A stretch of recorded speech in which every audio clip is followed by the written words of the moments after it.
10 School Horror Stories. Story number 1, The Teacher's Secret. It was the first day of my sophomore year at Westbrook High, and I was looking forward to a fresh start. The summer had been long, too long, and I was ready for something different. But I didn't expect it to be Miss Hargrave. She was new. Everyone in the school had heard whispers about her before the bell rang, but nothing could prepare me for her. Tall, with sharp features and dark eyes that seemed to always be watching, Miss Hargrave looked like she stepped out of a Gothic novel. Her presence alone made the classroom feel colder, even on the hottest days. At first, her lessons seemed like any other. We went over the basics of history, facts and dates that never meant much to me.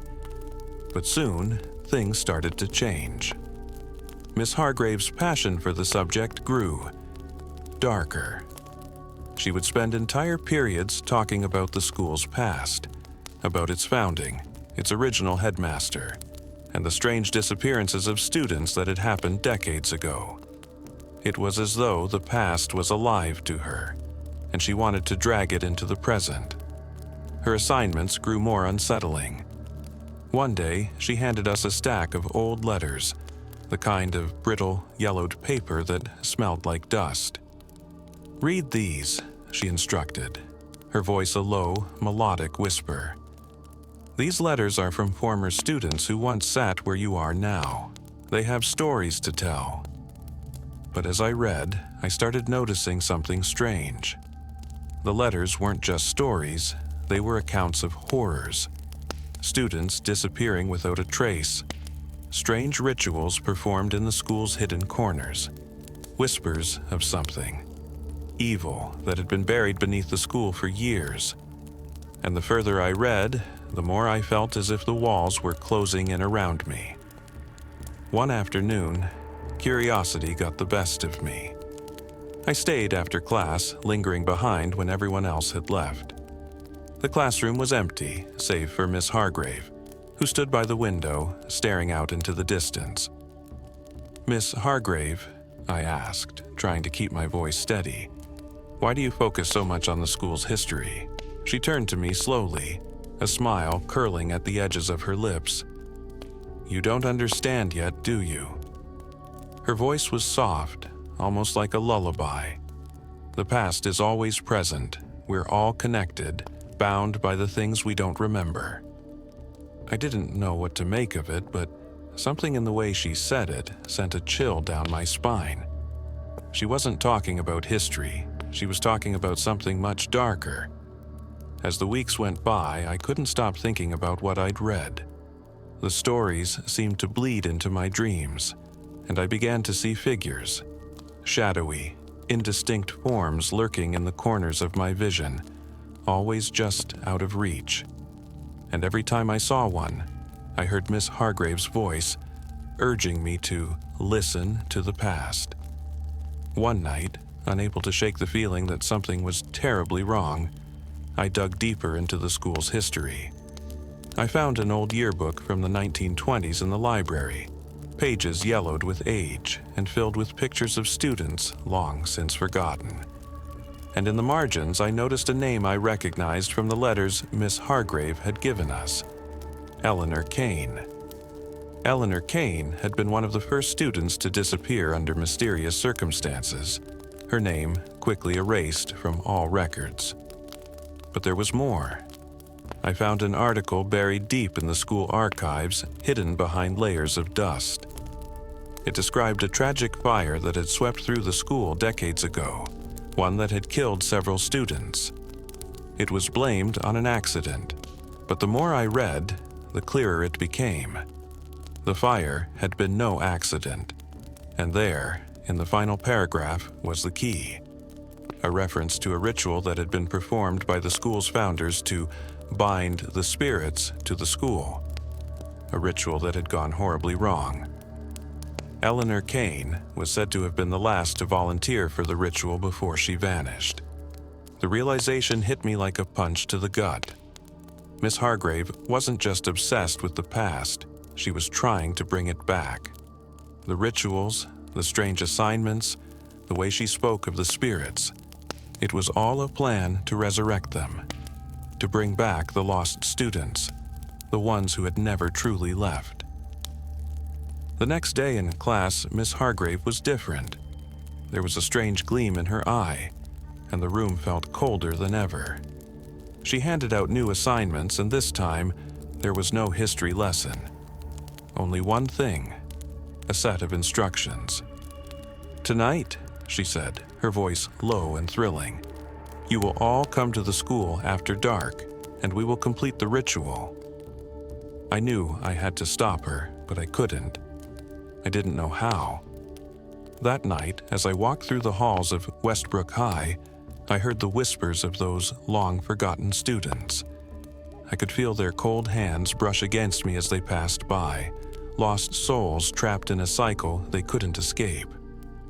When I reached Miss Hargrave's classroom, I wasn't surprised to find it empty, but on the floor, in the center of the room, was a large, dark circle drawn in chalk. Symbols I couldn't understand were scrawled across the walls. It was then that I heard it. The soft, distant sound of footsteps echoing down the hallway, and as I turned, I saw her standing there in the doorway, her eyes glowing with an unnatural light. "You came," she whispered, a smile stretching across her face. "Good. Now, let's wake the dead." And in that moment, I realized there was no escaping her. Miss Hargrave had bound us all to this place, her students, the school, the past. All of us trapped in a never-ending cycle of history, where the dead were always waiting to return. Story number 2. The Headmaster's Portrait. Westbrook High had always been an old school, the kind with creaky floorboards, dark hallways, and that musty smell of history that never seemed to leave. The kind of place that had a long past, and you could feel it in the air. But there was one thing about the school that always unsettled me, and that was the portrait of Mr. Aldrich, the founder of the school. It wasn't the portrait itself that was particularly unusual. It was just a standard oil painting of a stern, middle-aged man with a cold, calculating stare. He wore a dark suit with a high-collared shirt, and his eyes, those piercing light gray eyes, seemed to follow you no matter where you stood in the hallway. It wasn't something that bothered most people at first, but after a while, it began to feel different. I remember the first time I noticed it. I was walking down the main hallway after school, heading to the library. The hall was empty, just the sound of my footsteps echoing off the walls. As I passed by Mr. Aldrich's portrait, I caught a glimpse of his eyes.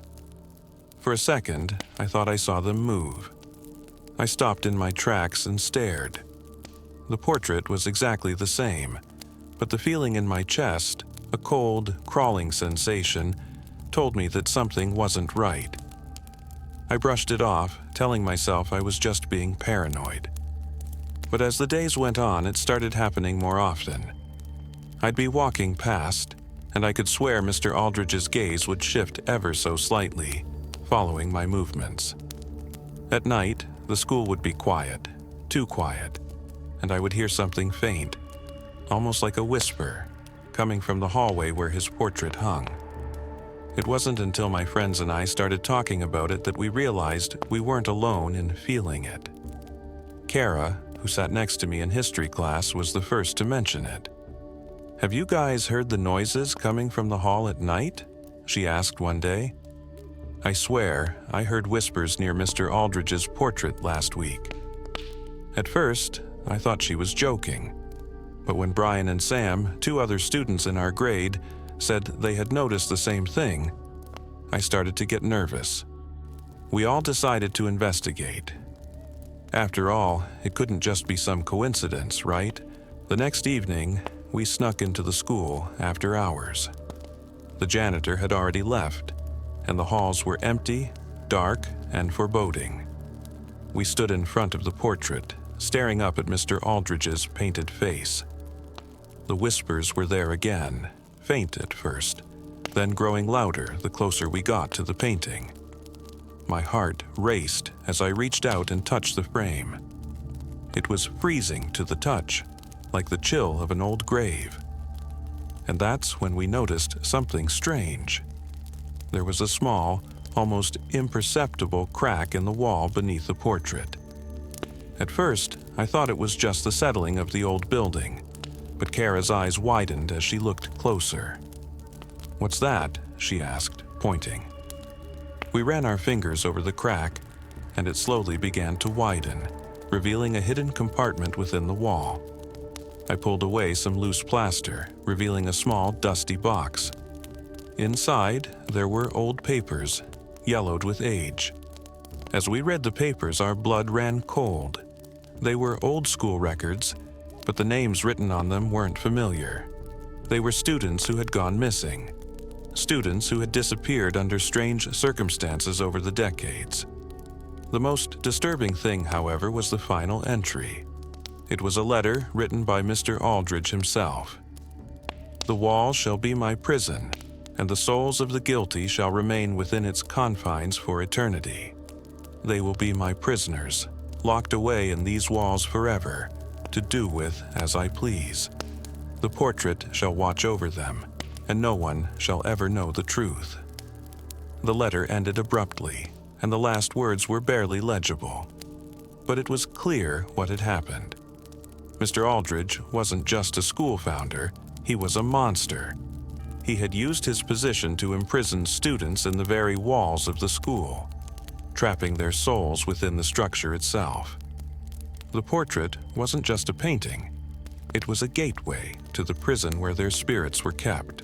As we stood there, frozen in horror, the whispers grew louder, almost deafening. I could feel the air grow thick with something dark, something ancient. I turned around, and for the first time, I saw it clearly. Mr. Aldridge's eyes were no longer just following us. They were glaring, burning with an intensity that made my skin crawl. Suddenly, the wall behind the portrait shifted, and I heard a low, guttural groan, like something was trying to break free. The ground beneath our feet trembled, and I could see shadows moving, creeping along the edges of the hallway. I knew then that we had uncovered a terrible secret, one that had been buried for generations. We ran out of the school, never looking back, but even now I still hear the whispers.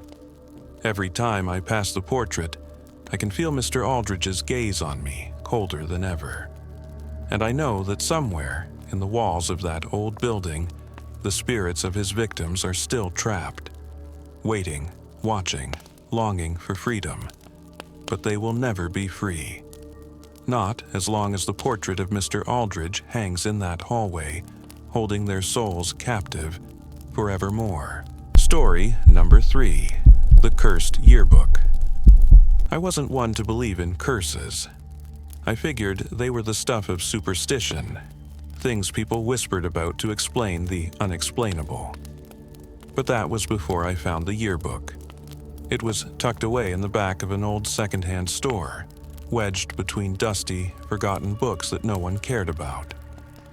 The shop was a mess, filled with old trinkets and forgotten relics. The kind of place no one ever visits unless they're looking for something they don't know they need. I found it one rainy afternoon, bored and seeking shelter. The yearbook was from the 1950s, a thick leather-bound book with gold lettering that read, "Westbrook High School, Class of 1954. It was old, its pages yellowed with time, and the photographs inside were in black and white, the students looking so young, so full of life.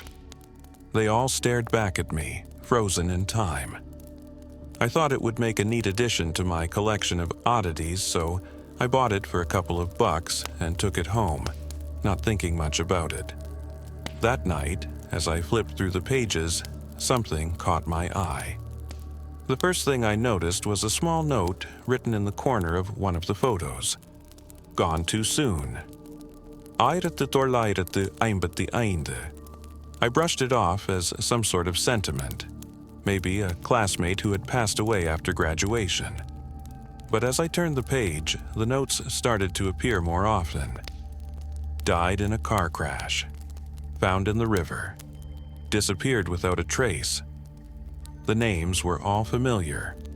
Students I had seen on every page, smiling and laughing, their lives ahead of them. But the notes were darker, always describing strange and tragic fates. I couldn't stop myself from reading more. The further I went, the more it seemed like these were no ordinary death records. The notes were specific. Some deaths were violent, some tragic, some mysterious. But they all seemed to share one thing in common. They were all tied to the yearbook. I didn't want to believe it, but as I looked at the students' faces, I couldn't shake the feeling that something was terribly wrong. I ran my finger over the names and dates, and that's when I noticed it. There was a faint red ink stain on one of the pages. The name printed there was familiar. My own. I froze, my heart pounding. How could this be? My name wasn't in the yearbook. I wasn't even born back then. But there it was, staring back at me. Mark Turner, class of 1954. I quickly flipped the pages to find another name. Someone from my class, someone I knew. And there it was too. Sarah Williams, class of 1954, followed by the note. Died in a fire in 1971. I tried to rationalize it, tried to convince myself it was just a mistake. But as I read through more pages, I found more names from my own class, each one accompanied by a death note, all mysteriously written in that same faded red ink. It was as if they had been waiting for me to find them, waiting for me to see what I hadn't noticed before. Panic set in. I closed the yearbook, but the damage had already been done. I couldn't stop thinking about it. I kept hearing whispers in my mind telling me that the yearbook wasn't just a book, it was a curse, a record of death. And now I was part of it. The next day, I tried to forget it. I locked the yearbook away in my closet and went on with my life. But every time I closed my eyes, I saw the faces of those students, their eyes blank and lifeless. And the whispers never stopped. They followed me everywhere, growing louder, as if the yearbook itself was calling to me. That night, I dreamed of them. I dreamed that the students in the yearbook weren't just gone. They were still there, trapped in time, trapped in that cursed book. And in my dream, they were reaching out, pulling me toward them, their hands cold as ice. The next morning, I woke up with a start, my heart pounding in my chest. I had to get rid of the yearbook. I couldn't keep it, couldn't let it have any more power over me. But when I went to the closet, I found it missing. My heart skipped a beat. I searched my entire apartment, frantically tearing through drawers, looking under furniture. It was gone. It wasn't until I went to school the next day that I saw it. The yearbook was sitting on my desk, right in front of me. The same red ink, the same tragic notes. But now there was something new, my own name, with a new note underneath it. Your fate is sealed. The students around me whispered, their voices blending with the sounds of the classroom. And as I glanced up, I saw the faces of my classmates, their eyes hollow, their smiles too wide. They knew something I didn't. The whispers grew louder, and then everything went black. When I woke up, the yearbook was gone, but I could still hear the whispers in my head, echoing over and over again. Your fate is sealed. I tried to tell myself it was just a nightmare, just a strange, twisted dream. But I knew, deep down, that the yearbook wasn't finished with me yet. The curse had claimed me, and no matter where I went, I would always hear the voices, always see the faces, waiting for the day when my name would be written in the book, alongside the others, already dead, already forgotten. Story number 4, The After School Club. At first, it sounded harmless. a way to escape the boredom of endless afternoons spent in my room, staring at the walls. The after-school club was advertised as a place where troubled students could find guidance, support, and understanding.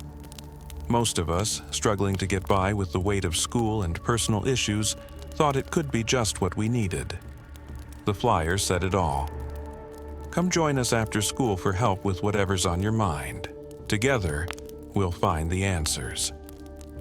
The club met in room 202, a dusty old classroom tucked at the far end of the school, away from the bustle of the other students. The teacher in charge was Mr. LeClaire, a man with a strange presence. He had the kind of smile that made you feel both at ease and uneasy at the same time. He was tall, with silver hair that gleamed unnaturally bright in the dull light of the room. His eyes, though, were what unsettled me the most. Cold, calculating, as if he was always evaluating you, searching for something hidden behind your expression. The first few meetings were simple enough. Mr. LeClaire would sit at the front of the room, his voice smooth and gentle, asking us to share our thoughts and feelings. He seemed genuinely concerned, and for a while, it worked. The students who came, each one with their own problems, found a strange comfort in his words. But as the weeks passed, things began to shift. The first sign that something wasn't right came when Jason, one of the quietest kids in our grade, stopped showing up. He had been there the first week, his hands trembling as he talked about his family problems. But after that, he disappeared. No one talked about it. It was like he had never existed at all. Then it happened again. Mia, a girl who had recently been struggling with anxiety, was gone without a trace. I asked Mr. LeClaire about her once, but he just smiled, that same cold smile, and said, "Mia's working on something special now. She'll be back when the time is right." It was starting to feel off, but I couldn't put my finger on why. I started to attend the meetings less often, but something kept drawing me back. I couldn't shake the feeling that the club was different from what it seemed. One day, curiosity got the best of me. I decided to sneak into room 202 after the meeting had ended, just to see what was really going on. I waited in the hallway until I saw the last student leave. The door was cracked slightly, just enough to peek inside without being noticed. What I saw made my blood run cold. Mr. LeClaire was standing at the front of the room, but he wasn't alone. Mia and Jason, both of them, were there, standing motionless, their eyes empty. They didn't move, didn't blink, as if they were nothing more than puppets. In front of them, Mr. LeClaire was muttering something under his breath, his hands raised like he was performing some kind of ritual. His voice was low, hypnotic. "We only need one more," he said, almost to himself. "One more, and the experiment will be complete." I recoiled in shock, my heart hammering in my chest. What was he doing to them? What had he done to them? I should have run right then, but I couldn't move. The door creaked behind me, and before I could take a step back, Mr. LeClaire's head snapped around. His eyes locked onto mine, and for a moment, everything froze. "You shouldn't be here," he said, his voice eerily calm. "You've seen too much." I tried to turn and run, but before I could make it to the stairs, I felt a cold hand grip my shoulder. When I looked up, I saw Jason standing there, his eyes wide and vacant. "Don't go," he whispered, his voice hollow. "You can't leave once you've seen it." I shook him off and bolted out of the building, my heart racing, my breath short and sharp. But as I ran, I could feel Mr. LeClaire's gaze on me, cold and unyielding, as if he were still watching from the shadows. The next day at school, everything seemed normal again. Except it wasn't. There was an empty desk where Jason's had been, and Mia's seat was vacant as well. But when I asked anyone about them, no one remembered who they were. It was as if they had never existed. as if the school had erased them from memory. I couldn't forget what I'd seen. I went to the principal, tried to explain what had happened, but no one believed me. They all thought I was imagining things. No one could even find room 202 anymore. The hallway where the classroom had been was now just a storage closet. But I knew the truth. The after-school club was no ordinary club. It wasn't about helping troubled students. It was a cover, a trap. Mr. Leclerc wasn't trying to guide us. He was using us. The club wasn't therapy. It was an experiment, one that twisted the laws of life and death. A dark ritual that consumed the souls of those who joined. I never went back. But every now and then, when I walk past the school, I can't help but wonder if anyone else has disappeared. If anyone else is being used in Mr. Leclerc's experiments. And I still hear his voice in my head sometimes, as cold and smooth as it was that night, saying, "One more. It's never over." Story number 5. The Haunted Locker. Sarah was always the quiet one. She didn't mind being overlooked. In fact, she preferred it that way. The noise of high school was too much for her. Too many people, too much attention. She was content with her books and the corner of the library where she could hide from the chaos. But then, everything changed the day she was assigned Locker 317. It wasn't her fault. The school had recently updated the lockers, and for some reason, Sarah ended up with the one in the basement. The basement wasn't a place anyone normally went. Cold, damp, and filled with the smell of mildew. The fluorescent lights buzzed overhead, casting a sickly, flickering glow. But when Sarah saw the locker for the first time, she didn't think much of it. It was just a locker, after all. It wasn't until the first time she opened it that things started to go wrong. The door creaked as it swung open and she froze. Her books, neatly stacked before, were now scattered inside. Pages were ripped from her notebooks, and the faint smell of dust and decay hung in the air. Sarah slammed the door shut, trying to ignore the uncomfortable feeling creeping up her spine. But that night, something was different. As Sarah walked home from school, she couldn't shake the feeling that someone was watching her. She glanced over her shoulder but saw nothing. It wasn't until she reached her room that she felt it. Whispers. Faint, like a distant voice calling her name, only to stop when she turned around. The next day, Sarah hesitated as she walked down to the basement. The locker door was still shut, but the eerie whispers returned the moment she approached. They were louder now, more insistent, as if something was urging her to open the locker again.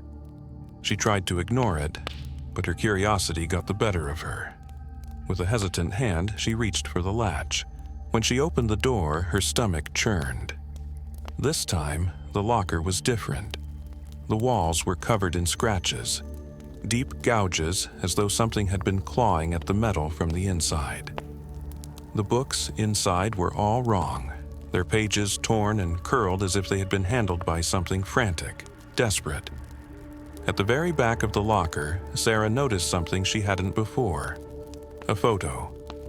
It was an old photograph of a student, a girl with wide, terrified eyes. The photo was faded and yellow, but the expression on the girl's face was unmistakable. It was then that Sarah remembered the rumors. There had been a girl, long before Sarah had started at the school, a student named Emily Davis. Emily had vanished one afternoon, and no one knew where she had gone. The police had searched for days, but there was no trace of her. And after a while, people stopped asking questions. The school moved on, and the basement lockers were mostly forgotten, until now. As Sarah stood there, staring at the photo, she felt a chill run through her body. Something wasn't right. The whispers had stopped, but the air around her felt thick, as if it was closing in. And then, the locker door slammed shut, so hard that Sarah jumped back in surprise. It was only then that she saw the shadow. It flickered in the corner of her vision, a shape that was there and then gone.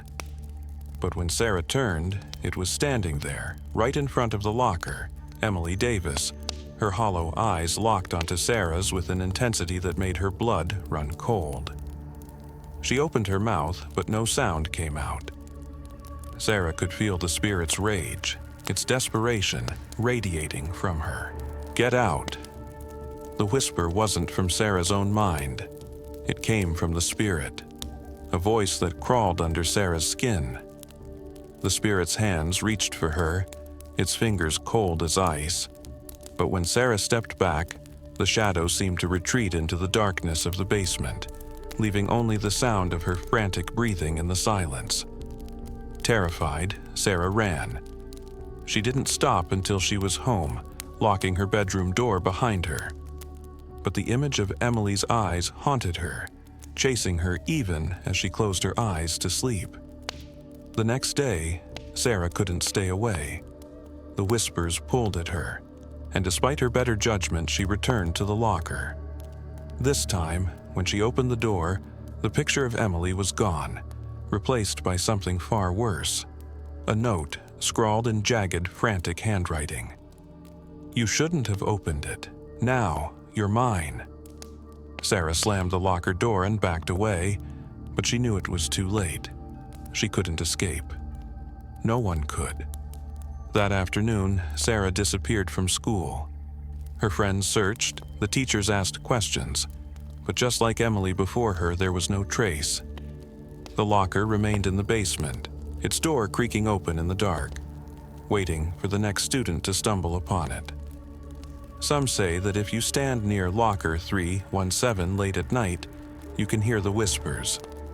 They're faint, almost like the sound of the wind, but if you listen closely enough, you'll hear it clearly. It's Sarah's voice, calling for help. Story number 6, The Detention Room. It started as a simple prank. Nothing too extreme, just a harmless joke meant to lighten the mood. But things got out of hand. What was supposed to be a quick laugh turned into a disaster. Mrs. Patel, the strictest teacher at Riverwood High, caught us in the act. Her eyes, cold, calculating, never missed a thing. One by one, she called us to the front of the class, each of us now facing the consequences.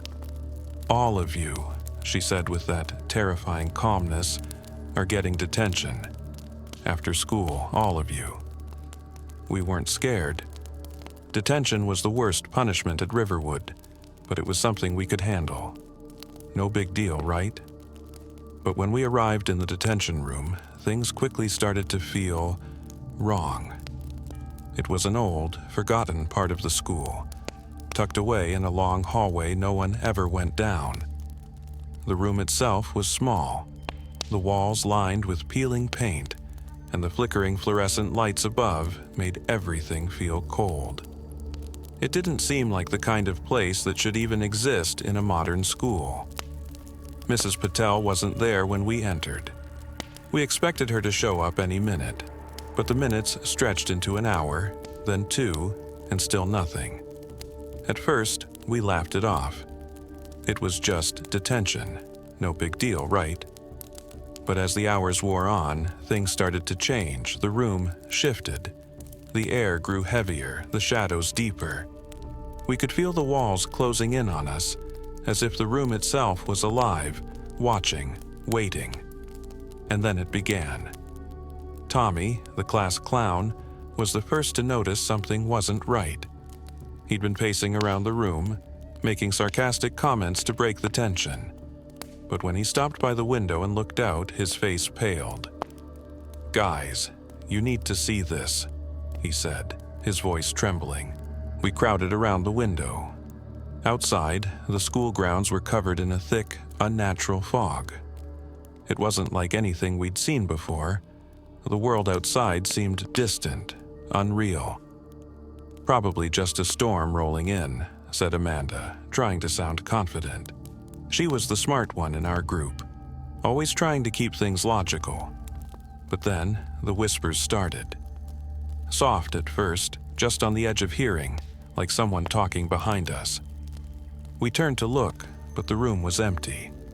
Yet the whispers grew louder, more urgent, and then, without warning, the floor beneath us began to tremble, the walls vibrating like they were alive, shaking us to our core. I felt it then, a cold draft against my skin, a presence in the room. Something was there, something that wasn't supposed to be. "That's it," Amanda snapped, her eyes wide with panic. "We need to get out of here. This is insane." But the door wouldn't budge.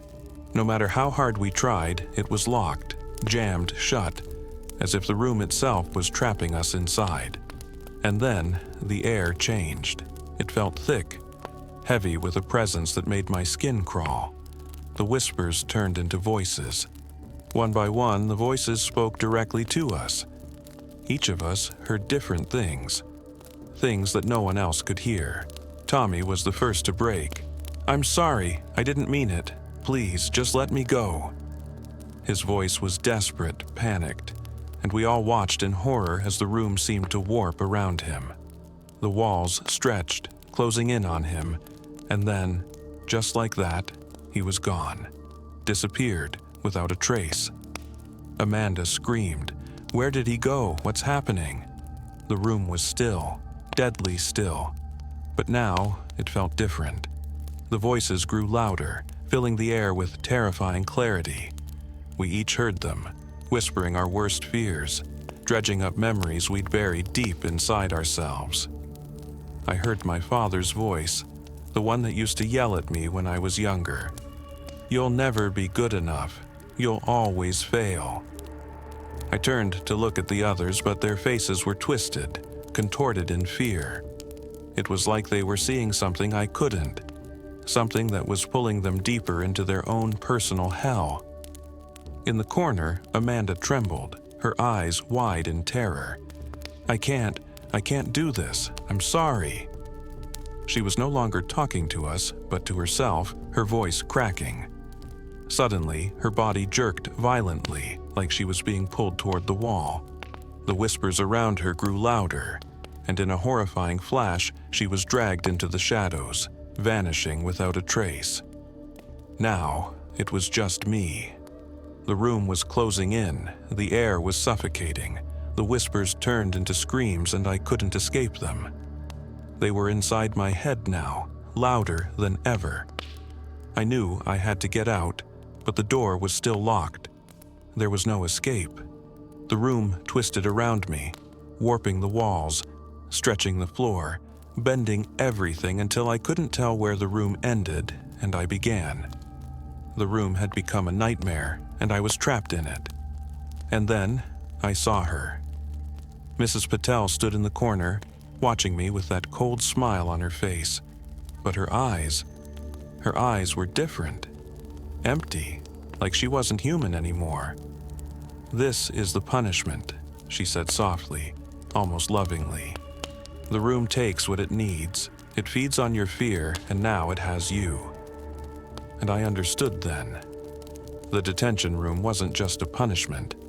It was a gateway to something far darker, something that fed on our terror, twisting our realities until there was nothing left of us but whispers. I was the last one left. And soon I would disappear too, just like the others. And the room, with its whispers, would wait for the next group of students to come and face their own fears. Until there was only one left again. Story number 7, The Whispering Teacher. When Mrs. Ellis first arrived at Riverview High, no one thought much of it. She was just another teacher, one who would likely fade into the background like the rest. But she was different. There was something about her, something in the way she spoke. It started with the way she delivered her lessons. Her voice was soft, soothing even, yet it carried an authority that demanded attention. She didn't shout or raise her voice. Instead, she spoke in a low, rhythmic tone, almost as if she were telling a secret to each student individually. You couldn't help but listen. In fact, I found myself hanging on every word. At first, it was just a sense of calm, a feeling of comfort that settled over the classroom when she spoke. But then, I started noticing something else. My classmates, people I had known for years, began to act differently. They seemed quieter, more docile. Some of them, like Jake, who was normally the life of the class, became completely withdrawn, staring blankly at the chalkboard with an unsettling look in his eyes. One afternoon, I stayed after class to ask Mrs. Ellis for some extra help on an assignment. I had always been a bit shy, but there was something about her presence that made me feel like I could trust her. She was standing near the window when I entered, her back turned to me. I hadn't expected her to be there alone. Mr. Grayson, the usual English teacher, had never stayed after class. "Do you need help, Emily?" she asked, turning slowly. Her smile was warm, almost too warm. I don't understand the last part of the assignment," I said, feeling a bit foolish for not being able to grasp it. But when she looked at me, her eyes locked on mine, and it was like the world around us disappeared. "Let me help you," she said, her voice low and hypnotic, like a lullaby that wrapped itself around my mind. Her words slid into my thoughts like silk. "Just relax, let it all go. You don't need to worry." And I did. Without even realizing it, I let go of all my worries. I focused only on her voice. It was soothing, calming. Her words flowed like water, gently pulling me under.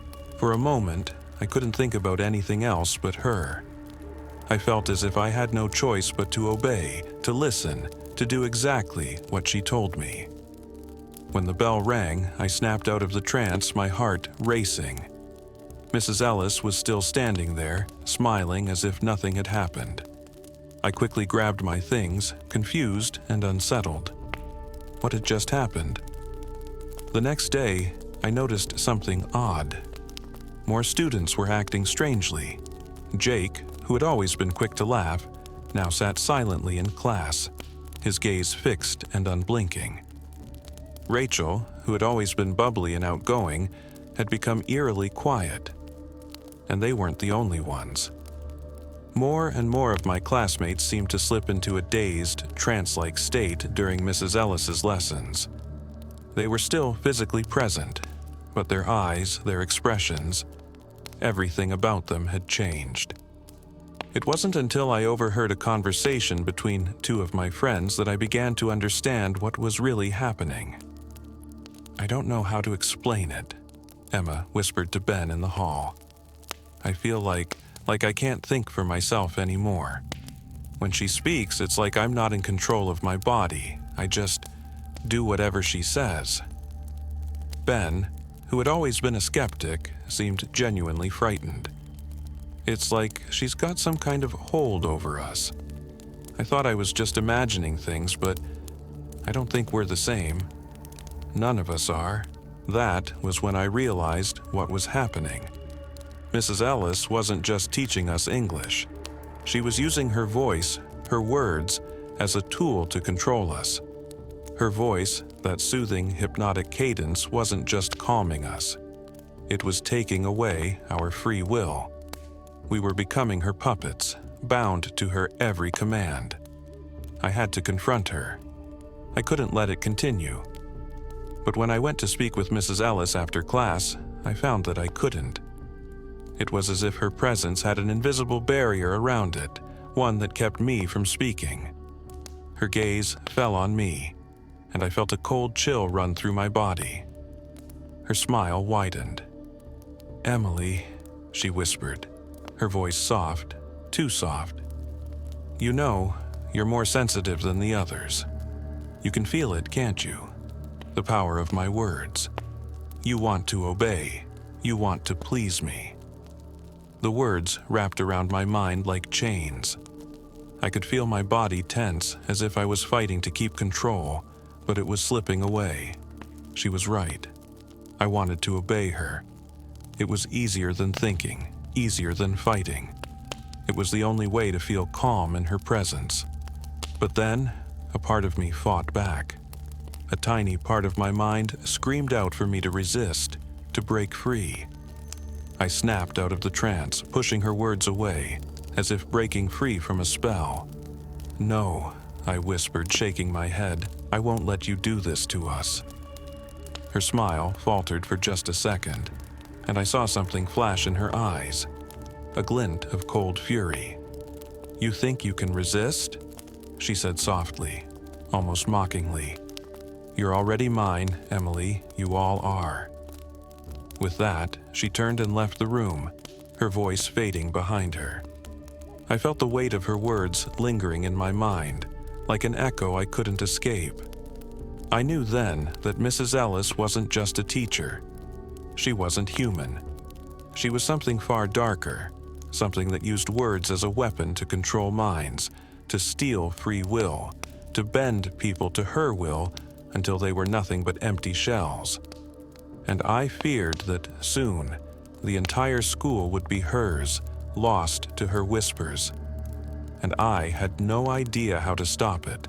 Story number 8, The Janitor's Revenge. No one really paid attention to Mr. Covington. He was just the janitor, the guy who cleaned the halls, mopped the floors, and took care of the little things no one else wanted to do. He had been working at Riverview High for over a decade, long enough for his face to blend into the background, long enough for everyone to forget he was even there. But then came the accusation. It started with a missing wallet, one of the students' personal items, and suddenly, all eyes were on Mr. Covington. The school's administration didn't take the time to investigate. They didn't ask questions. They didn't care that Mr. Covington had worked there for years without incident. Instead, they fired him, immediately assuming he was guilty. They humiliated him in front of everyone. Teachers, students, the whole school. The accusation alone was enough to ruin him. He was tossed out like trash, and no one bothered to stand up for him. They never found the wallet, and Mr. Covington was never given a chance to clear his name. It wasn't long before we started to hear rumors. Whispers about Mr. Covington being seen around the school late at night, creeping through the hallways, staring through the windows. Some of us thought he'd just become a bitter man, wandering the streets, trying to piece together what was left of his dignity. Others said he'd disappeared altogether and that he wasn't coming back. But then, we started to notice things. It started with the doors. One morning, after school had let out, a group of students stayed late for extra credit. They were walking down the hallway when one of them, Jesse, heard something odd, like a faint scratching sound coming from one of the classrooms. When they opened the door to investigate, they found the room completely empty, but there was something strange about the walls. At first, they thought it was just a trick of the light, but upon closer inspection, they saw deep, claw-like marks gouged into the wood. They backed away slowly, thinking it was just some sick prank. But the scratch marks kept appearing. Everywhere. On doors, on walls, in the lockers, all leading down into the basement of the school, a part of the building few people ever ventured into. It was a week later when the first student disappeared. Danny was one of the more popular guys, always hanging out with his friends after school. He was known for his cocky attitude and bravado, but no one saw him leave that day. His friends thought he had gone home, but when they checked his phone, they saw he'd never left school grounds. The police were called, but there was no sign of him, no clues, nothing to explain what had happened.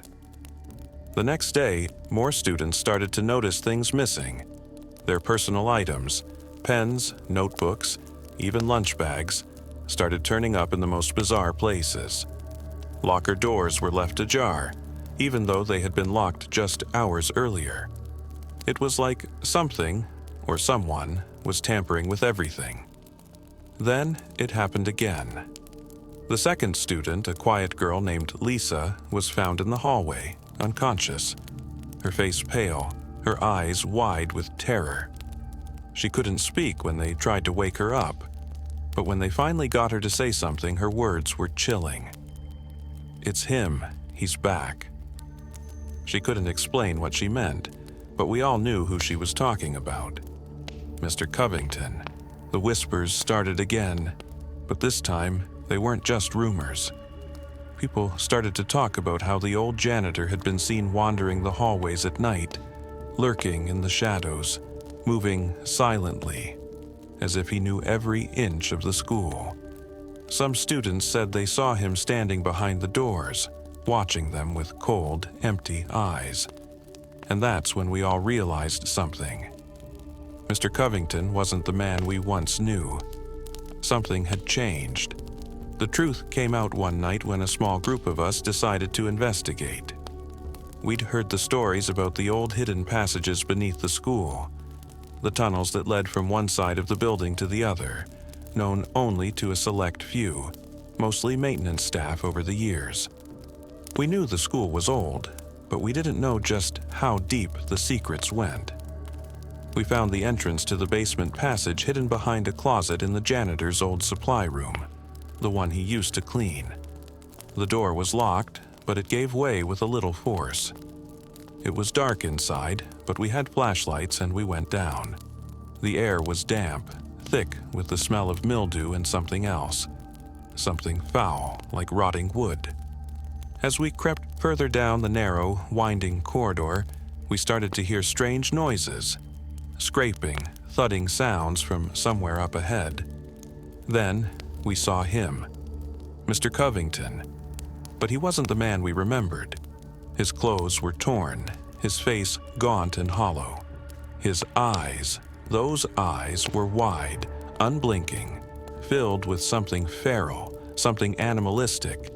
His skin was pale, almost sickly, and his hands were covered in dirt, the nails long and sharp, as if they had been used to claw through the earth. "Leave this place," he whispered, his voice a low rasp. "This is my domain now. I've learned things you don't understand." Before we could react, the walls around us shifted, the room changing, distorting, as if the very building itself was alive, bending and warping in response to his presence. The passageways twisted into labyrinths, and the shadows seemed to move on their own, shifting like living things. One by one, we started to disappear, pulled into the darkness. Our screams echoed through the tunnels, but no one ever heard them. No one ever found us. In the end, it was clear. Mr. Covington had become something more than human, something driven by revenge, and with every student he took, he grew stronger. His knowledge of the school's hidden passages, of its forgotten rooms, had given him power. Power to bend the very fabric of reality. He had turned the school into his prison, trapping us in his web of terror. The school, the hallways, the rooms, they were no longer safe. No one dared to speak his name, and the whispers of his vengeance still haunt the building. A reminder that some betrayals don't just fade away, they return in the darkest of forms. And somewhere, in the forgotten corners of the school, Mr. Covington waits, watching, always waiting. Story number 9. The Library of Lost Souls. There was something about the school's library that always felt different. It wasn't the dusty smell of old books or the quiet, whispering echoes that bounced off the shelves. It was more like a presence, something that made you uneasy, even though no one could quite put a finger on why. Most of us never bothered to explore beyond the usual aisles, the rows of textbooks, the collection of novels for assigned reading. But one afternoon, a group of us, feeling adventurous and curious, decided to look deeper into the library. We had heard stories about an old, forgotten section, one that was kept locked away from the general public. They said it was filled with ancient, dusty books that no one had opened in years. We didn't believe the rumors, of course. It was just a part of the school's old mythos, like the haunted basement or the secret tunnel beneath the gym. But something drew us to it. That day, we slipped past the librarian's desk and made our way to the back of the library, where a door stood half hidden behind rows of towering bookshelves. It wasn't locked, just old and unused, barely a part of the library anymore. The air was thick with dust as we pushed the door open, revealing a dark room filled with ancient, leather-bound books. The bookshelves were stacked high, the air heavy with age and neglect. We didn't know it then, but we had just opened the door to something that should have remained sealed forever. The books on the forgotten shelf looked different from the rest. They were older, darker, their covers worn and cracked, as though they had lived through centuries of forgotten history. It was as if they were waiting for someone foolish enough to disturb their peace. We began to pull the books down one by one, intrigued by the strange symbols etched into the covers. Each book felt heavier than it should have been, like they were holding something back, something hidden deep inside them. We were too young to understand the danger, too curious to leave them alone. One by one, we began reading. The first book I opened was titled The Drowned Girl, and as I flipped through its pages, something strange happened. The words seemed to shift and change as I read them, twisting into shapes I couldn't understand. I felt a cold shiver run down my spine, but I couldn't stop reading. It was as if the book had a life of its own, pulling me deeper into its world. I didn't notice the others at first. My friends had all picked their own books from the shelf, and the room fell silent except for the sound of turning pages. But then, I heard a soft gasp from behind me, followed by a low, choking sound. I turned to see Sarah, one of my friends, clutching her book to her chest, her eyes wide with terror. She tried to speak, but nothing came out. It was as if the words had caught in her throat. And then, in the blink of an eye, she was gone. Vanished. No sound, no trace. Just the book she had been reading, lying open on the floor.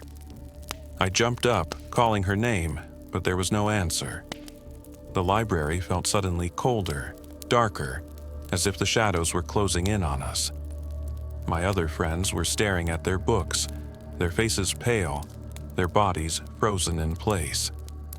The room began to spin, the words on the pages growing darker and more twisted.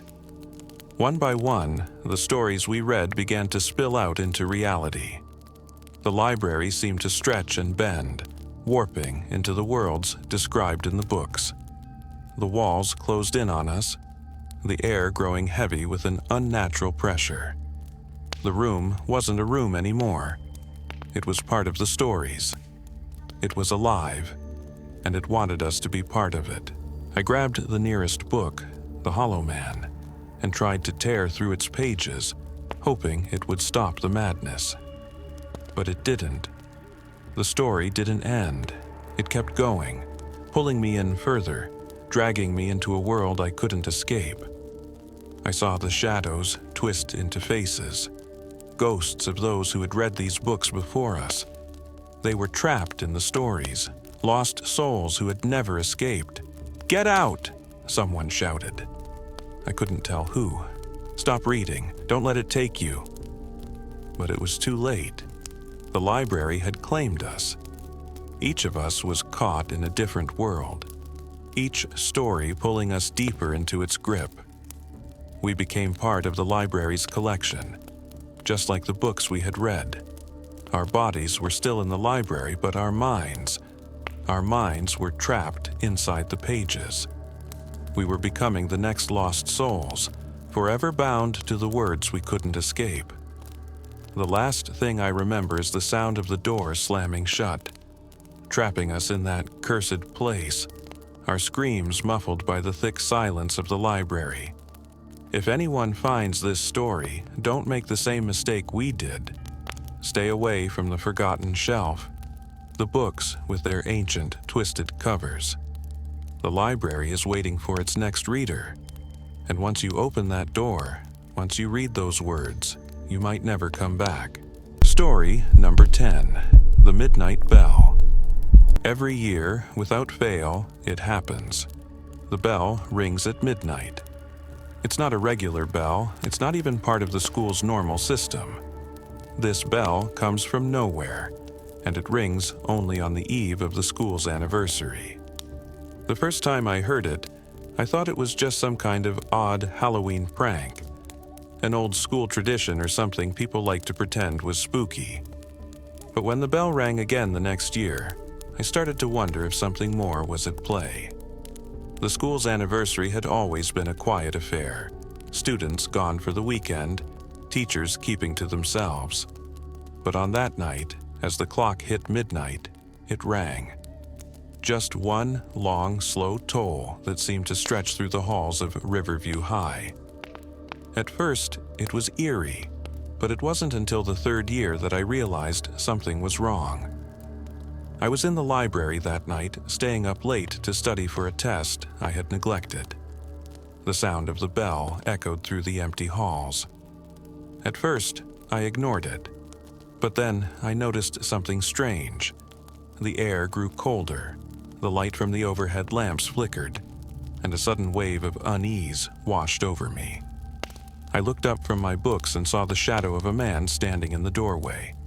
He was tall, dressed in an old-fashioned suit, his face obscured by the shadows. I froze, my heart racing. "Who's there?" I called out, my voice barely a whisper. But the figure didn't answer. Instead, he just stood there, motionless. The bell tolled again, louder this time, and the figure stepped forward, his presence filling the room. And then, just as quickly as he appeared, he was gone. I bolted from the library, feeling an icy chill cling to my skin. The school was silent once again, the bells ringing now just a distant memory. But as I made my way down the hallway, I wasn't alone. Behind me, I could hear footsteps, slow and deliberate, following my every move. The following morning, I found myself back at school, feeling the weight of last night's events heavy on my mind. As I sat in class, I couldn't shake the feeling that something had changed. Something was wrong, and I wasn't the only one who felt it. By the time the anniversary rolled around again, I wasn't the only one affected. A group of us, Jenna, Mark, and a few others, had started noticing the same things. The cold air, the shadowy figure, and the tolling bell. We talked about it, piecing together the puzzle we hadn't realized was there. We learned about the school's history, how the original headmaster, a man named Edward Blackwell, had died tragically the night of the school's opening anniversary over a century ago. Some said he had been a kind, respected man. Others whispered that he had been obsessed with the school's legacy, pushing the staff and students too hard. On that fateful night, something had happened. A fire broke out in his office, and he perished before he could escape. No one knew the full story, but they said he had been trapped, his body found in the bell tower. It didn't take long for us to realize the truth. The bell, the shadows, the eerie presence that seemed to follow us. It wasn't just coincidence. Every year, on the eve of the anniversary, the bell rang to signal the return of Headmaster Blackwell's spirit. And those of us who heard it were cursed to relive the tragic events of that night. We didn't know how it worked at first, but we soon found out. As the anniversary approached, we began to see things. Visions of the night Blackwell died. We'd catch glimpses of his final moments, trapped in the burning building, his face twisted in terror. Sometimes we'd hear his cries for help, echoing through the halls, and worse yet, we started to feel the pull, like something was dragging us into those moments, into the flames of that terrible night. The more we tried to resist, the stronger the visions became. It wasn't just a memory anymore. It was happening all around us. The school's walls seemed to close in, the smoke thick in the air, and we found ourselves unable to escape the fire that raged in the bell tower, as if we were there with him, watching it all unfold. It was like the curse of the school was consuming us, pulling us into its dark history, But we weren't the only ones affected. As we talked to other students, we learned that everyone who heard the bell had been touched by it, no matter how far removed they were from the history. They too saw the visions too, heard the footsteps of a ghostly presence. We knew we had to do something. We had to stop the curse, end the cycle, or we would be lost to it forever. With the anniversary only days away, we ventured into the old bell tower, determined to confront Blackwell's spirit and break the cycle. The bell tolled again that night, the final warning. As we climbed the creaky stairs, we found ourselves face to face with the figure of the headmaster, his body a mere shadow of its former self. His face was gaunt, his eyes wide with fear and anger. He looked at us with a burning intensity as if he knew we had come to end his reign. "Why?" Jenna whispered, her voice trembling. "Why do you keep us here?" The spirit didn't answer. Instead, he reached out to us, his hand cold as ice. And then, we understood. Blackwell wasn't trapped by the fire. He was trapped by his own guilt, unable to escape the night of his death. He wanted us to suffer with him, to experience the horrors of that moment, over and over again. With no choice, we spoke the words we knew would release him. Words we had found hidden in the school's old records, forgotten for years. The bell tolled once more, its sound now fading, as Blackwell's form slowly dissipated into the darkness. The curse was broken. The bell would no longer toll, and the shadow of the headmaster would no longer haunt the halls. The anniversary passed, and Riverview High went on, but we would never forget the night the bell rang. The night we faced the past and survived its curse. Now, the school stands quiet on the anniversary, as if nothing ever happened. But I know better. Every year, at midnight, I still hear the faint toll of the bell, a reminder that some spirits can never truly be put to rest.